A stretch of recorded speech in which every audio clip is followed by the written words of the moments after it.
Ok,សួស្តីអ្នកទាំងអស់គ្នាស្វាគមន៍មកកាន់ Channel គំនិត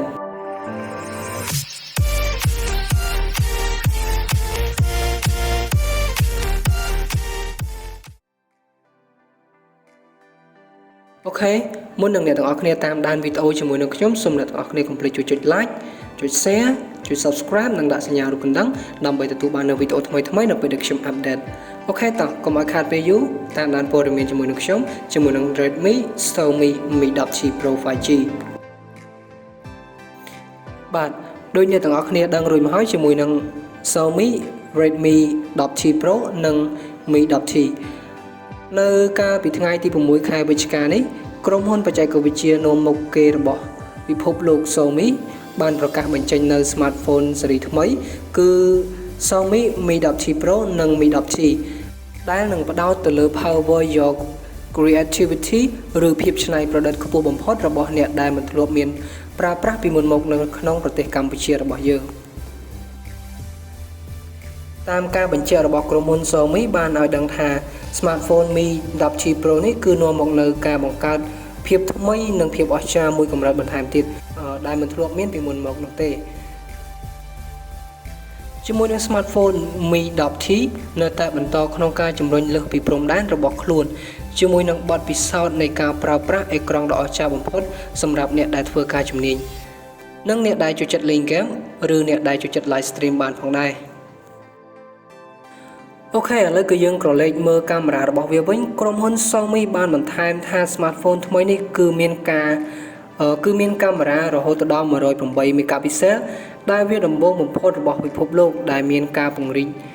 ទៅលើបទពិសោធន៍នៃការថតរូបភាពកាន់តែអស្ចារ្យនិងការពង្រីកទៅលើភាពច្នៃប្រឌិតកាន់តែសម្បូរបែបសម្រាប់អ្នកប្រើប្រាស់បន្ថែម Smartphone Mi 10T Pro នៅតែបន្តក្នុងការពង្រីកទៅលើកម្រិតភាពច្បាស់កាន់តែខ្ពស់ជាមួយនឹងការទ្រទ្រង់ទៅលើមុខងារ OIS និងការទ្រទ្រង់ទៅលើវីដេអូថតបានរហូតដល់ 8K ផងដែរសម្រាប់ Smartphone Mi 10T ដែលជាប្អូនគឺមានកាមេរ៉ាគោលទំហំ64 megapixel Smartphone ទាំងអស់នេះមានកាមេរ៉ា3គ្រាប់ទៀតដែលមានទំហំ13 megapixel ជា ultra wide lens និង5 megapixel ជា macro lens Smartphone ថ្មីនេះមានកាមេរ៉ាខាងមុខទាំងពីរទំហំ20 megapixel ដែលពិតជាល្អបំផុតសម្រាប់អ្នកដែលចូលចិត្ត live video និងការថតរូបជាពិសេសជាមួយនឹងការពង្រីកទៅលើបច្ចេកវិទ្យា Xiaomi នេះ Smartphone Mi 10T Pro និង Mi 10T មានការផ្ដោតទៅលើបច្ចេកវិទ្យានៃការថតរូបភាពកាន់តែអស្ចារ្យនិងការពង្រីកទៅលើ software និងមានការប្រើប្រាស់ effect ជាច្រើនកាន់តែសម្បូរបែបបន្ថែមទៅលើកាមេរ៉ានេះក៏មានការប្រើប្រាស់មុខងារដូចជា Star Draw, Photo Cleanse និង filter ជាច្រើនទៀតសម្រាប់រូបភាពផងដែរ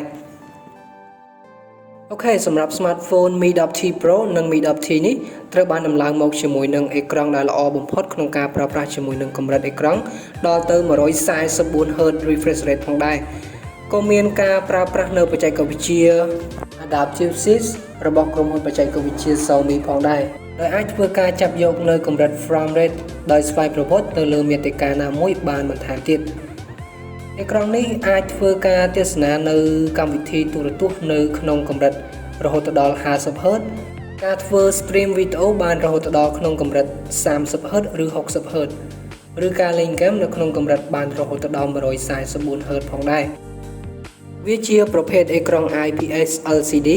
ដែលមានទំហំរហូតដល់ 6.67 អ៊ីនដែលវាអាចបង្ហាញរូបភាពបានរហូតដល់ក្នុងកម្រិត1080 គុណនឹង 2400 pixel ជាមួយនឹង aspect ratio 20:9 អេក្រង់របស់វាខាងមុខនេះគឺភ្ជាប់មកជាមួយនឹងកញ្ចក់ការពារ Corning Gorilla ចំនួនទី5ផងដែរ